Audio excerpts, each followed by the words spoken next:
That sounds messy and amazing, and I'm here for it.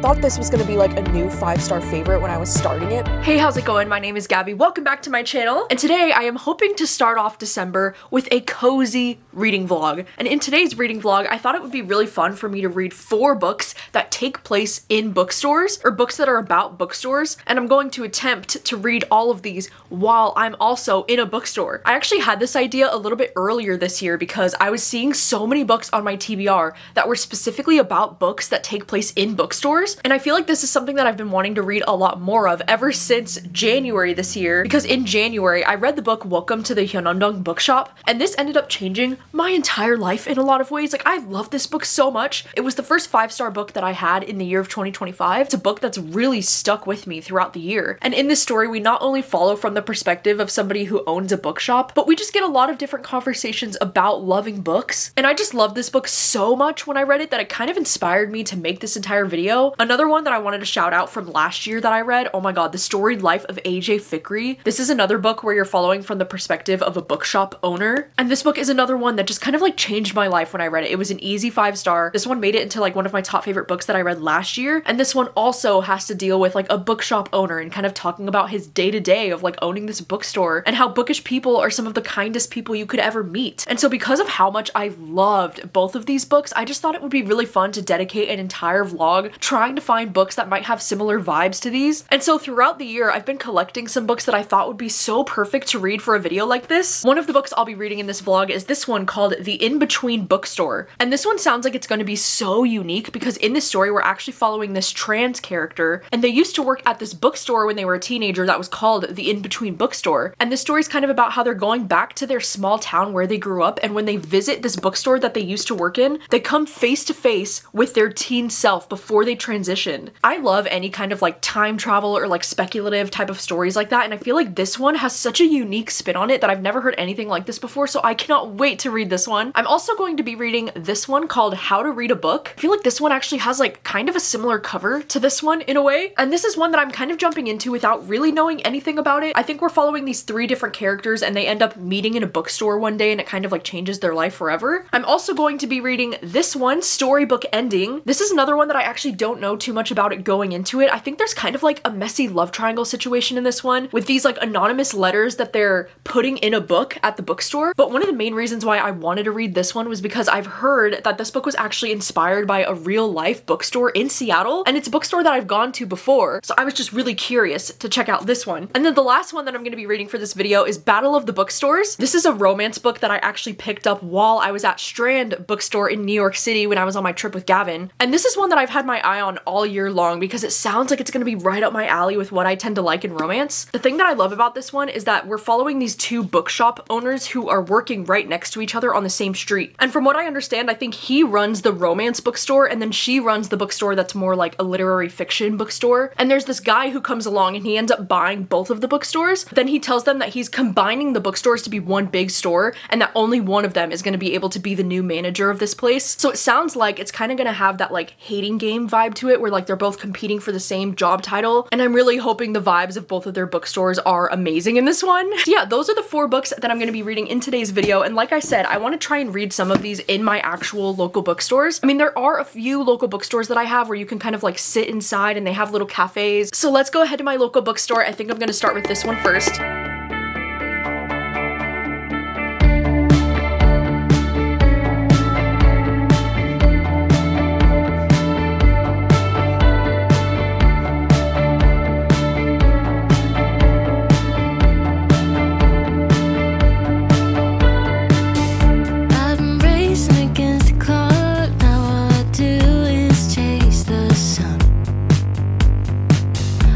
Myself that I'm growing up.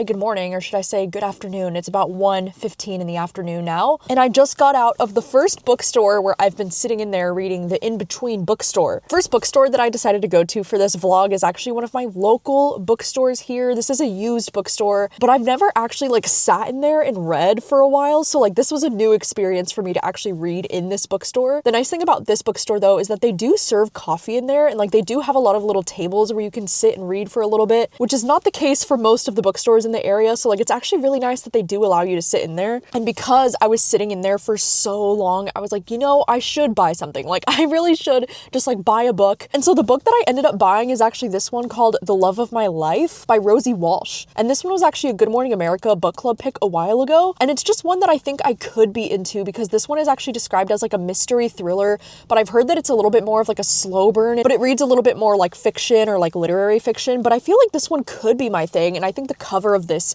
is so freaking stunning and beautiful that like I couldn't pass it up. I feel like for a used bookstore, like they do actually have a lot of new releases in there, so that's pretty exciting. I also had the chance to try some of their iced coffee because I've never actually like ordered coffee there and like sat in there and read, so that was a first for today. But the iced coffee is actually pretty good, so that's cool. But anyway, I wanted to update you because I've started reading the In-Between bookstore, and I got so far in. I got 60% of the way through this book already, and I'm 154 pages in. I only have about 100 pages left to go at this point. You know, the reason why this book intrigued me so much is because we're following this trans character named Darby, and at the start of this book, you know, like he's currently living in New York, but then he finds himself unemployed and he just has a lot of different obstacles that he's going through, so he decides to go back to the small town where he grew up, and the town is called Oak Falls, which is like so cute, you know, so small town. And back when he was, you know, a teenager living in this town of Oak Falls, he actually used to work in this bookstore that was called the In-Between bookstore. And now when he moves back to the small town, he decides to go and check out the bookstore to see if anything's changed. And when he walks in,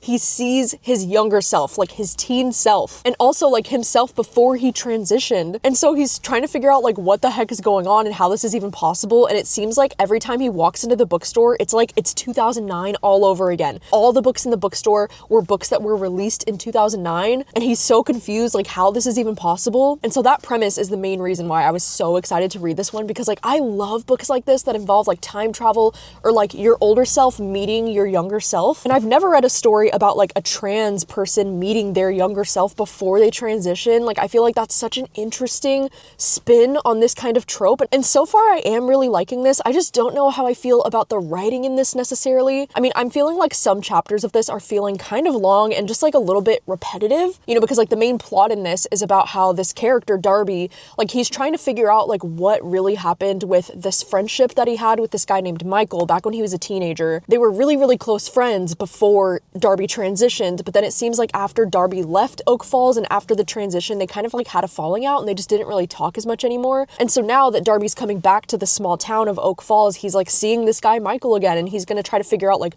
what exactly happened in their friendship. And so I do like the premise of this. I just don't know if I love the execution of it, because I do feel like it's a little bit repetitive just in terms of like the conversations that Darby keeps having with their younger self. The conversations are all just like starting to feel the same, and I'm like, okay, like I'm ready for the story to move forward now. But I really do love books with a premise like this. Like this actually reminds me quite a bit of that movie that I love that's called My Old Ass, one with Aubrey Plaza. I love that movie so much. I mean, that one is also a movie about like your older self meeting your younger self, and that's like one of my favorite movies that I've seen in the last couple of years. Like it is so freaking good, so underrated. And so I love that this book is definitely reminding me of that movie in a lot of ways, even though I don't think I'm loving this book quite as much as I loved that movie. But also this book does have a lot of really good, you know, bookstore vibes. Like there's a lot of conversations about this in-between bookstore. A lot of the scenes in this book are taking place in the bookstore, and I love that because this character, you know, used to work in the bookstore. There's just a lot of talk about this bookstore, which is great because, you know, that's mainly the reason why I wanted to read it for this vlog. So it's going okay. I have about 100 pages left, so I think I'm going to swing by my local library because I have a few holds that I need to pick up today, and then I'm gonna probably head back home and try to finish up this book now. And then later tonight I'm gonna be going to see Wicked in theaters with my mom and my sister, and I'm so excited. And so I'll update you with my final thoughts once I finish this one. Keep me honest, hold me still.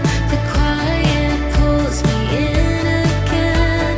I own the weight of the things that I've done.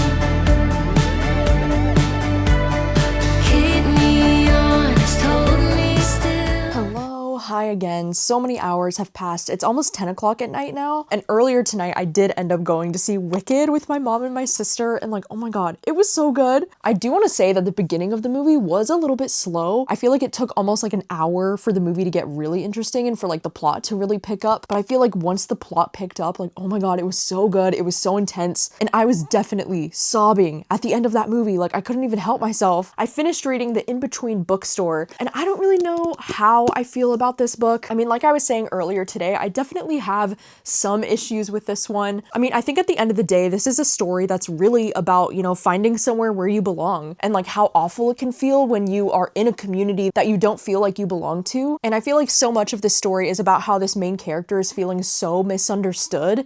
But I think at times this main character was like a little bit frustrating to follow because I feel like this character would just like assume the worst about people, like not only his friends, but also like his family and just like anybody in his life and anybody in his social circles. Like he would just assume things about them. And I feel like there was a lot of like miscommunication, especially in the second half of this book. And the miscommunication trope is just one of my least favorite things, but especially in this kind of scenario where like you're wondering for like 20 plus years, like what happened to this friendship and this relationship that you had with someone. And it really all just comes down to like a miscommunication issue. I also do feel a little bit like confused or like thrown off by the very ending of this book, because I feel like it makes the book's message a little bit unclear, but because of like something the main character does at the end of this book, I'm like, okay, well then it almost makes you feel like, well then what was the point, you know? I also do have to say that the time travel or like the magical realism element of this book, like I just wanted so much more out of it, because I feel like not only was it never really explained, but it also just kind of never went anywhere. I guess I just wanted to see more of that happen, because I feel like I've read a lot of books like this that have this kind of like magical realism, like meeting your younger self type of thing. I just wanted so much more to come from that aspect of the story. But I do want to say that even though I definitely had some issues with this story, like I'm glad that this book exists. And I do think that trans rep is so important because we don't have a lot of it. I mean, I can't speak on the trans representation in this book because I'm not trans myself. And so I'm probably going to end up giving this around like 2.5 stars.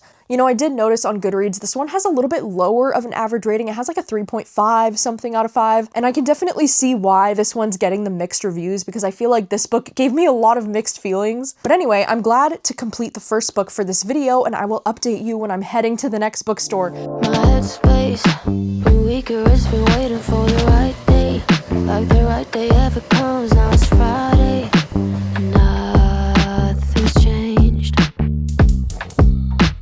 Mistakes that everyone is making, but I can't change. I'm stuck in reverse like an old Benz.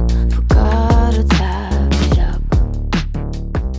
Okay, hi, hello, good morning. So I wanted to update you because I have started reading Battle of the Bookstores. I actually started reading this yesterday while I was at the gym, and then last night while I was like making my dinner, and then this morning while I was like straightening my hair and then driving down here to the bookstore. And I'm now 190 pages in, so I've been making some good progress on this one. And I am really enjoying this book. And in fact, I thought this was going to be like a new 5-star favorite when I was starting it, because I loved the setup of this book so much. Because in this story, we're following these two characters who are booksellers, and they have bookstores that are like right next to each other. They're in Boston, and there's basically like a little coffee shop like right in between their bookstores, but the bookstores are kind of like connected. But this guy, Ryan, he is the manager of this romance bookstore called Happy Endings, and then she's the manager of this bookstore that's like a literary fiction kind of bookstore. But the reason why I love this setup so much is because this guy comes in and he ends up buying both of the bookstores, and he tells them that he's going to combine them into one big bookstore by the end of the year. And so they basically have like 3 months to try and figure out like who's going to be the new manager of this one big bookstore, because he said only one of them is going to get the job. So it is kind of a setup almost comparable to like the Hating Game, where they're both going to be like competing for the same job position, and they both can't stand each other in real life. But then something I wasn't expecting with this book is that not only do they have this like enemies to lovers thing happening in real life because they can't stand each other, they're competing for the same job, but then also they're also anonymously talking to each other online through these like message boards. There's like this online book forum, and they've been talking to each other for a while online, and they've been exchanging like book recommendations and talking about like the difficulties of, you know, being a bookseller and all these kinds of things. And so I wasn't expecting this book to have that element, and I usually do love that added element of like they're secretly talking online and they don't know. I just think it's really fun. I was absolutely loving this at the start because I love books that follow characters that are so obsessed with books. I feel like there are so many great, you know, conversations about like what it's like to be a reader, and especially like like in his case, you know, like what it's like to be a romance reader specifically, and how romance books can give you, you know, like so much hope. But I also just love the conversations that they're having about reading, and like, oh, can you read more than one book at a time? And I love how like meta it is when there's a scene where he talks about with his book club how he hates the enemies to lovers trope in romance books. And I think that's like really funny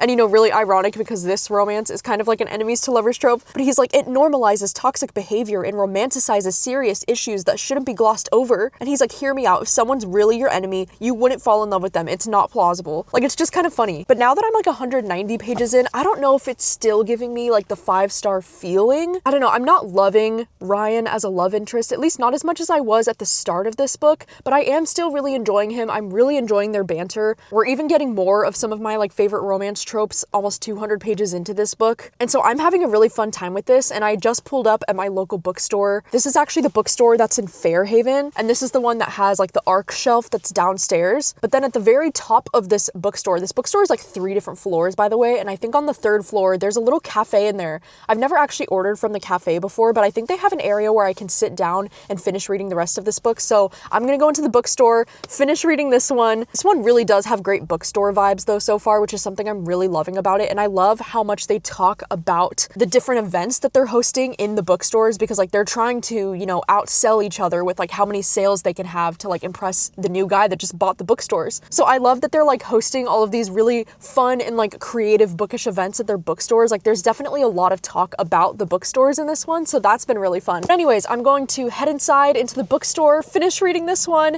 and I'll let you know my thoughts once I'm done. Now I long for another day where things fall into place. So if you're down, I'll be down. Pack your bags, fill them up. We can go tonight, take a flight to a higher ground. How does that sound?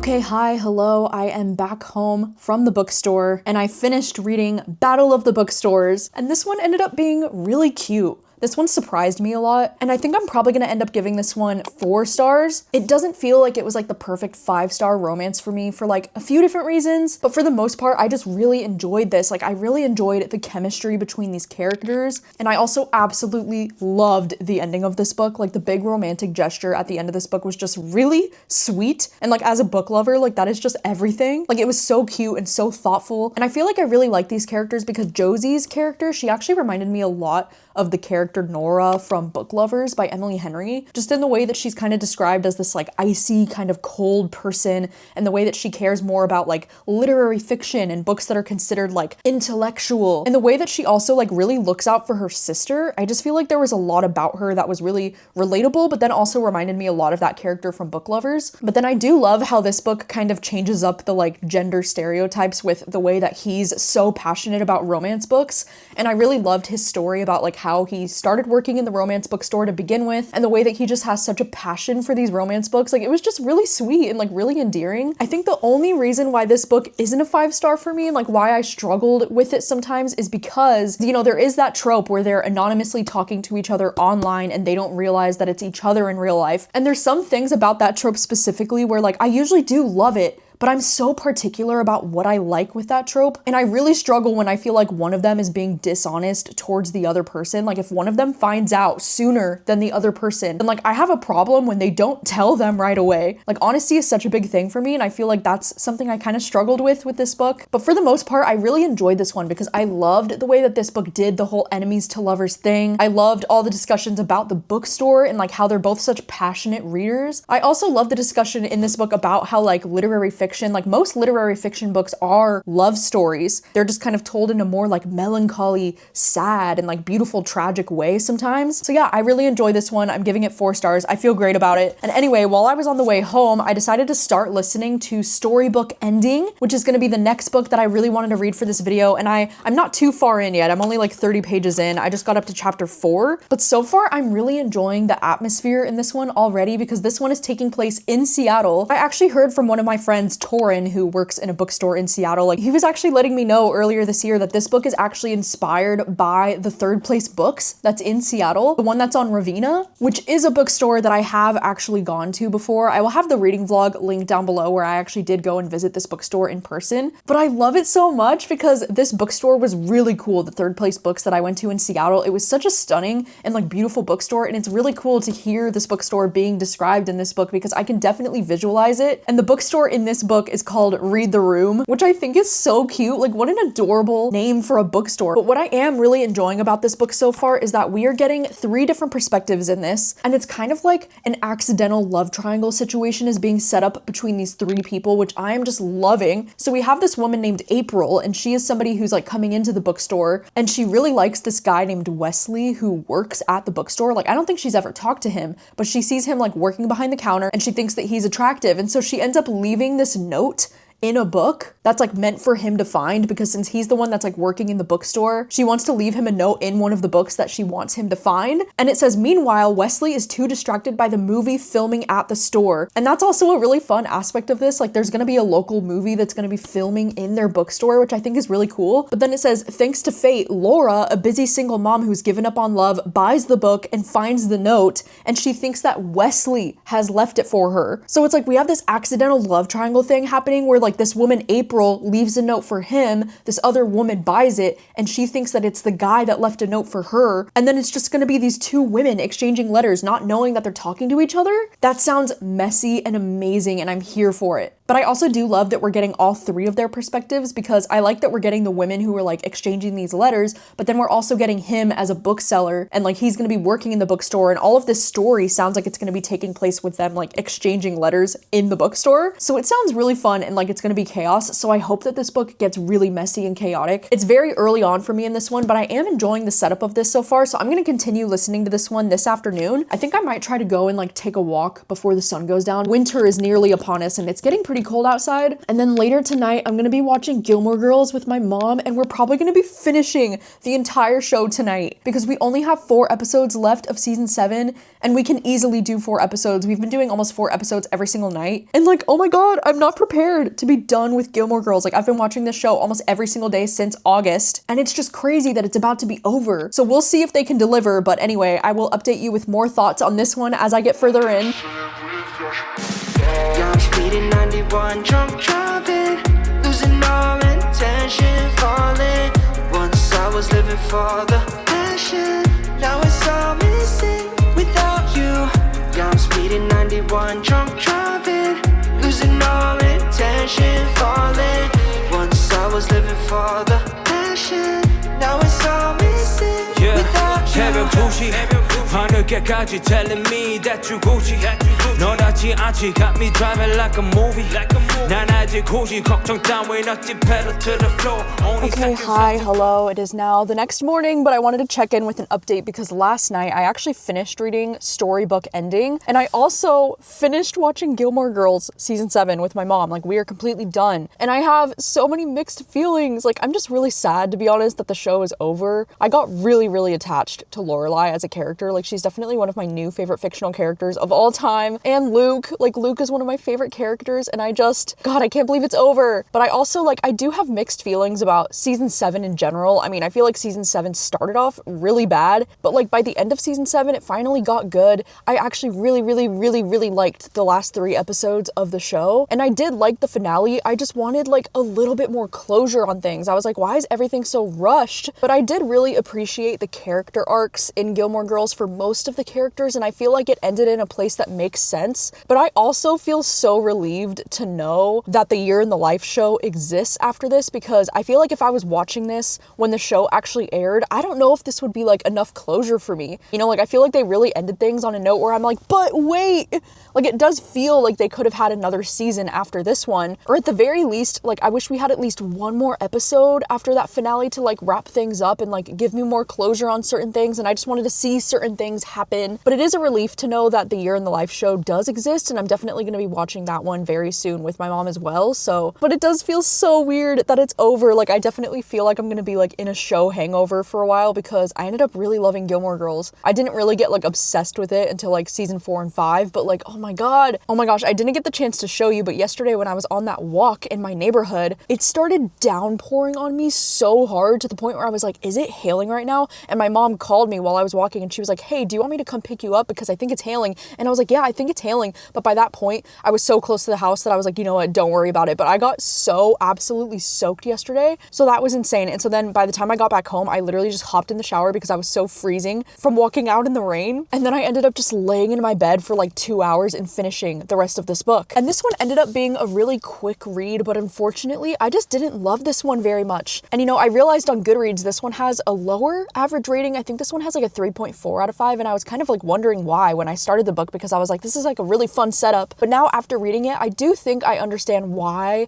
this book has the lower ratings. And I think it's because so much of this book is very, very slow paced and very boring. It's literally over like 150 pages into the book by the time things actually start to pick up in the plot and like get a little bit interesting. I mean, like I was saying before, you know, we do follow 3 different character perspectives. And I feel like this is definitely more of like a character driven story than it is a plot driven story. I mean, something that's really fun about this book is like, I really liked reading from Laura's point of view when she would be like, you know, trying to receive the letters in the bookstore that she thought this guy had left for her, and the way that she's like low-key trying to like talk to him in the bookstore, and she's trying to like pick up if he's like smiling at her or if he's like talking in code because she thinks that they're like exchanging letters but they're actually not. So I thought it was kind of fun to like read from her point of view when she's like trying to figure out if there's something deeper happening between them when we know that there isn't. And I do think for me, Laura is by far the most interesting character to follow out of the 3 of them, because I feel like Laura's character felt the most fleshed out and the most real to me, because, you know, her character is actually dealing with a lot of grief because she's been a widow recently to her husband who like passed away unexpectedly in his 30s. And so she just felt like the most fleshed out of all of the characters in this book. And I actually really didn't care for reading about Wesley and like his perspective, because since he had no idea what was going on with the letter exchanges, his perspective was just kind of boring, to be honest. And I kept feeling like, what's the point? And so Wesley and April as characters, both of them were just kind of like forgettable. I mean, I did like in Wesley's perspective, I mean, I liked the scenes of him like working in the bookstore and kind of getting that like behind the scenes of working in a bookstore perspective. But like other than that, he just didn't really bring a lot to the table. Wesley's chapters just felt especially irrelevant. And then we would also get these random chapters in between the 3 perspectives where we would follow like somebody random who works in the bookstore, and it would just be a chapter of that character talking about what's the most random thing they ever found in a book in a bookstore, which in theory that sounds like it would be really fun, but to be honest, it just kind of felt like filler and like a bunch of random shit that felt added to the page count. Like I didn't really need all of that, and it started to get repetitive every time it would happen. I mean, don't get me wrong, I did love the descriptions of Seattle in this. Like I loved the fact that this was taking place in Seattle in the Pacific Northwest. I thought it had great atmosphere at parts. I also loved the descriptions of this bookstore, and I loved how there was like this movie filming in the bookstore. I thought that was like a fun element in this. As far as the ending goes, like I wanted it to get way more juicy when everything happens, when they start to realize like what's going on with these letter exchanges. I just thought it would be the kind of story that got way more juicy, but this definitely leans more on the side of like coziness, which maybe I should have expected that. But like with a premise like this and the setup of this love triangle, I just expected it to get a little bit more like, ooh. Another thing that I thought I would mention that I thought was kind of crazy is that this book mentioned both movies, You've Got Mail and The Princess Bride, and the last book that I just read, Battle of the Bookstores, also mentioned both of those movies specifically. Like, what are the chances? How weird. But anyway, this one ended up being just okay for me. I don't know, I didn't love this. I think I'm probably gonna give this like 2.5 stars. I think I would have liked this more if I felt more connected to the characters, but I really just didn't feel that connected to them. And there were so many sections of this book where I found myself like skimming the pages because I was like, nothing is happening, oh my god. So that's not the best feeling. It's not exactly what I was hoping for with this book. So that is a bit of a bummer. But anyways, I just pulled up at my local Barnes & Noble because I thought it would be fun to read this one at the Barnes & Noble today. This one is called How to Read a Book. And this is one that I actually don't remember premise-wise. Like I don't remember anything about this. And luckily I do have a Barnes & Noble where like there's a little cafe in the Barnes & Noble. So hopefully I can like order a drink, sit inside the cafe and get some reading done this afternoon.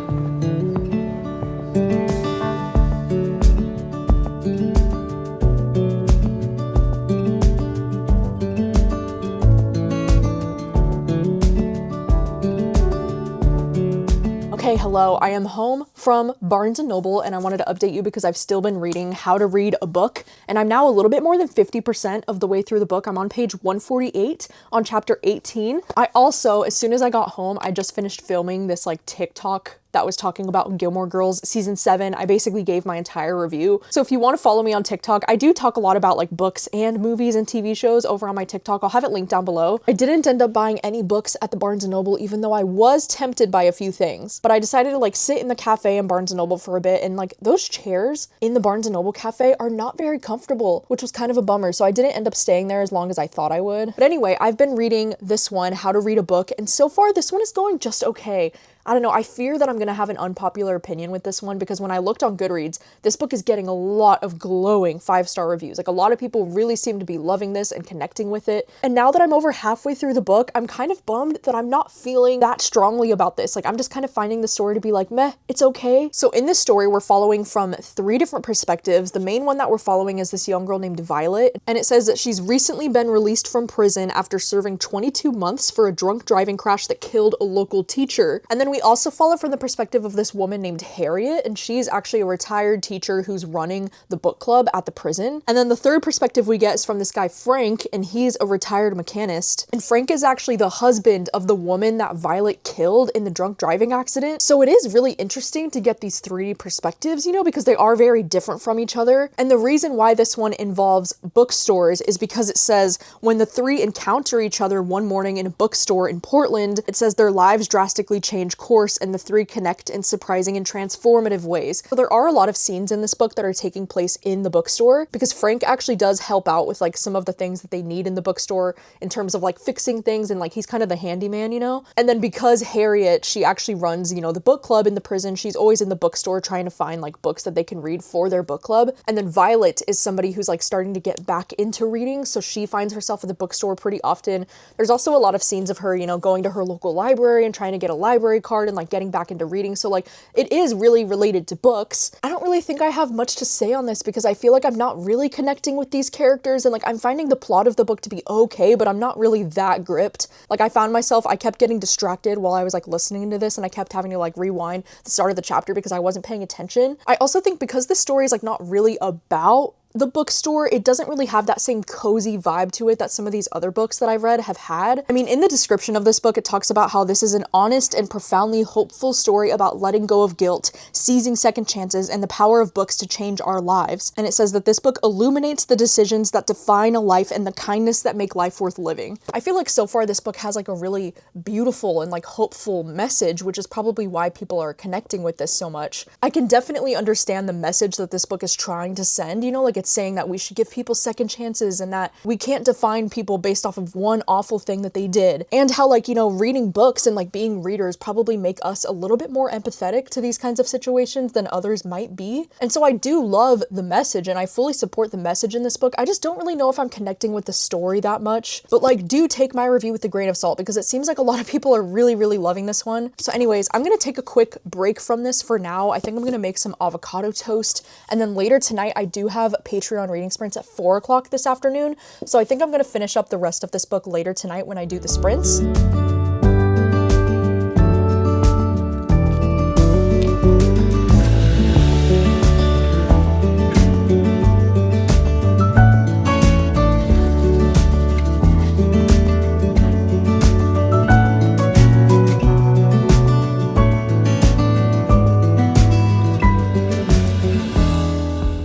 Hello, it is now 6:45 at night. It's been so many hours. I ended up washing my hair. I made the avocado toast. It was so good. I uploaded that TikTok that I really wanted to upload, and I finished reading How to Read a Book. And I feel like I sound like such a heartless bitch because I didn't really like this book very much at all. Like, I think I'm gonna give this book 2 stars. I do realize now in hindsight that like I probably should have just DNF'd this book because I wasn't liking it at the start of it, but like the first half of the book wasn't bad. It was just kind of boring for me personally. Like I wasn't really connecting with the characters. But then in the second half of this book, what? I feel like one of our main characters, Violet, was making some decisions that I was like, girl, are we doing okay? Like, what is happening? And then also the way that so much of the second half of this book is this plot line that involves this parrot, okay, like this bird. I didn't even notice, but on the cover of this book, there is a little parrot that's like sitting right above the door right there. And the parrot ended up playing such a huge part of the story. And I was like, oh my God, like, why am I reading so much about parrots right now? It just felt so random. And I would definitely agree with like the reviews on Goodreads that were like, I don't feel like this book should be called How to Read a Book. It should be called How to Take Care of a Parrot. It's like, where did that storyline even come from? Like, what the heck? But I do feel a bit heartless. And I only say that because I feel like this book is like one of those